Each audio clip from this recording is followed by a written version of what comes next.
Good day everyone, so I hope you're all doing really well. Today's video is going to be about Kokomi and the Abyss. We haven't done a Kokomi and the Abyss video in a very long time, so why not just see what old Cocofish can still do in a modern, very clearly tailored towards specific units type of Abyss.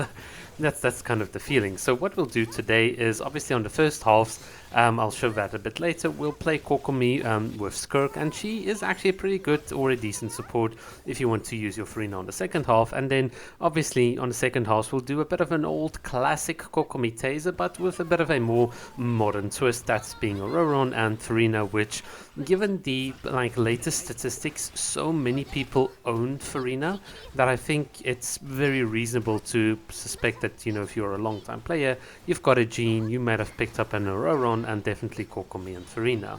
And yeah, it's pretty fun to play with these characters. I mean, I love the Kokomi Taser team. I've been a big fan of it since day one. And just being able to use it now in the Abyss is also pretty cool. What I like about these enemies in the background, and not a lot of people know this, is that you can freeze all of them with Auroron. Obviously, because we don't have two Electro characters, or we're not using some other characters in the team, it does take a bit of a while to break through these cryo shields. I just wish these weren't cryo shields, but perhaps some other more like type of a generic shield. Whereas if you then use the Auroron or Citlali, you get like a special bit of a buff. But hey, you know what? That's the way Hoyo wanted to do it. I think the idea was always to have Mavuika be favored against these enemies. But that's not going to stop us from doing a bit of like big Koko damage against this. Obviously, I'm using my C6 Kokomi, and a lot of people discard her damage, but the way she attacks so quickly, you can see these numbers add up very quickly to match. Well, not to entirely match, but to keep up a bit of parity with the damage Farina does. So it's not like Kokomi is useless. Obviously, she helps a lot in terms of stabilizing the team, driving some of the reactions, and then obviously dealing out a decent amount of damage. And also that Ocean U-Clan damage is something a lot of people still to this day neglect, but it does add up quite a bit over time. Regardless, so let's chat about the Abyss in a bit more of like a general sense whilst the background footage plays. One thing I loved about the history of Genshin is the fact that you could use so many different teams, so many different varieties. Even in a Taser team, we had like either the double Electro, double Hydro variants, you could have Hyper Bloom variants. It was always fun with Kokomi because even though Kokomi was never like best in slot in a lot of teams, that flexibility of the character definitely paid dividends. And like on my channel, which is a Kokomi channel, I've got the whole history of many Abyss floors where we've used Kokomi, and not just a C6 Kokomi like here, but on my other accounts a C0 Kokomi in such a variety of teams and such a variety of Abysses, and it's been super fun. So obviously, like, what's kept me from actively playing Genshin as much is this idea that the Abyss and a lot of the endgame is going to be tailored towards the characters that Hoyo wants to sell. So in other words, it's monetization over player fun and agency and experimentation, which I think is a very big problem because Genshin in and of itself was always an everyman's game. So what I mean by that is, you've had the Teapot, the music little theme, the TCG, the Spiral Abyss.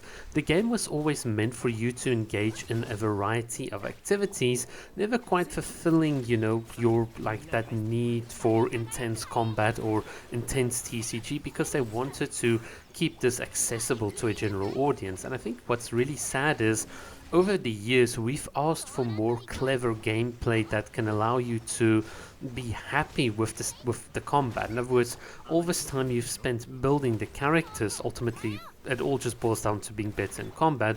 We wanted a bit of a better payoff, and Hoyo introduced a lot of systems like the Teapot, TCG, and all of that good stuff. And it's only more recently that they've added to the combat, but they've only done so, I think, A, because of the competition like Withering Waves giving you more to do, you know, physically with the combat and characters, but also B, they're never going to just like give in to player demands without, you know, getting their fair compensation. And the compensation is that they want to sell units as packages. So effectively, if you don't have these very specific units working well together against these very specific bosses, then obviously you are going to struggle a bit. And I don't like that approach because it is the antithesis of why we loved Genshin Impact in the first place. Yes, the older Genshin Impact was really rough and dirty. Quality of life was a tenth of what it is now, but it almost felt like in the past every unit still had a chance in most cases. So for instance, when Raiden, Shogun and Kokomi came out, we had the whole fun low tide, high tide mechanic. Now some people absolutely hated it, especially if you're a Xiangling main and you couldn't get any elemental burst energy. I mean, you know, my heart is pumping custard for you, but for the rest of us, that was so cool because it was a mechanic that allowed you to strategize and incentivize beyond just press these buttons in this order, play this rotation because the Fury Craft is recommended in this way and this is the optimal combo. No, it was just about you being able to be more flexible, play desync rotations, do fun things that, you know, makes the game feel a bit more alive than just listening to the spreadsheet bros. And it's that excitement that is missing quite a lot. And I think when it comes to me personally, as much as I hated the Imaginarium Theatre in the beginning for how dull the difficulty is, I'm actually now pretty much okay with it. I actually think it's a much better type of game mode because at least all of the effort you put in is going to go towards something. You're going to get something for building all of these characters, whereas the Spiral Abyss in and of itself, because of how infrequent the updates are and with how much of it's just becoming like a big HP sponge that you need to clear, it definitely felt that, you know, you're building all these characters but you can't always use them, which is kind of a bit of a waste. And then you get that retarded game mode like TCG where none of your game progress matters. The teapot in a certain sense was pretty cool because it gave you incentives to, you know, to keep on building, let's say, your character's favorites sets, because you get primo gems. Like the teapot is an actual end-game farming type of event that you can do, which I respect. But yeah, so it's just that with the Stygian onslaught recently, that just makes me feel that Genshin is, I don't know what they're doing, but they're just pulling in so many different directions. In the past, they never really wanted to give us combat, and now that they're giving combat, they want to control your experience. They want to absolutely control what you are doing. And that is just not as fun. Well, look, it is fun if you get the characters, if you've been stockpiling Primo Gems. I know some people were saving since day one for the Pyro Archon, like Malvika. And obviously, if you were saving for a long time, you'd probably be like, hey, okay, well, I'm going to get a Citlali in any case. And that means you are going to have a lot of fun. I mean, the last 6-7 months, if you've had Malvika, I mean, Genshin Impact was literally, even Natlan was like the best, it was the best time of your life.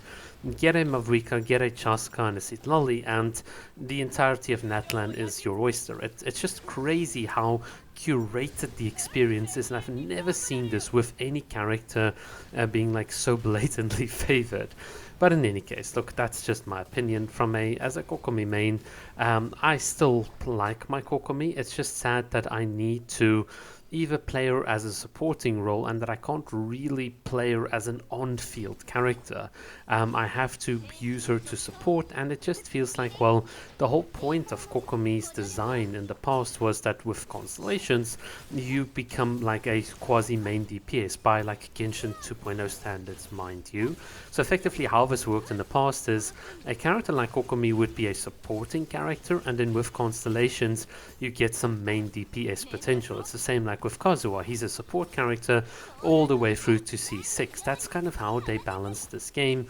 And clearly with DPS units, instead of making them supports, you just then made their DPS ceilings that much higher. In other words, those DPS characters never needed supports. So that was always the philosophy, but these days it just seems like Genshin has just packed in too much into so many characters' kits. Like you can see with Escoffia, she does the DPS, she does the res shred, she does the cry application, and it's just like, if characters are going to do so much, you must cap their ceiling like they did with Kokomi. This is why I love Kokomi so much, because technically she is such a well balanced and thought out unit in terms of her design. The one thing that you then need to do with a character like her is just then give her other characters. It's like a 4-star character that converts a negative crit rate into damage, or something clever that doesn't break the game, but it definitely gives you a bit of extra incentive to pull for Kokomi.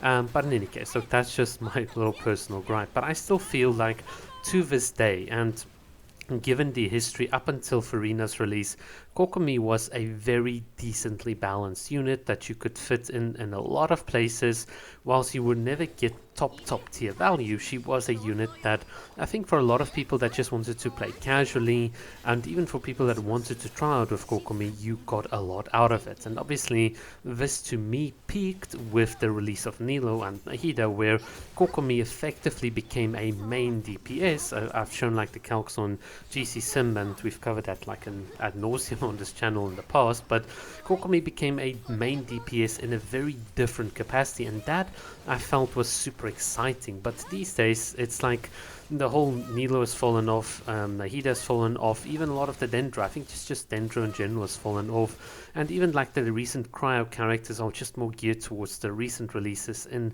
that in of itself just like makes my heart like really sad, because the fun we had in the past we just can't get anymore. But in any case, that's not going to stop me from playing with Kokomi, especially out of bounds and taking good pictures, because I just love my Coco fish. But at the same time, I mean, I do adapt to the latest characters and such. But yeah. Alright, that's been quite a bit of a video. Hopefully you've enjoyed or just gotten some random ideas here in the background. It's still very possible to beat Kokomi in this abyss. Most of my units that you saw here are C0 except for Kokomi and Farina. So yeah, that is kind of what it is. Thank you guys so much for watching, and if you've been sticking around, I really do appreciate that. Have a great day. Cheers!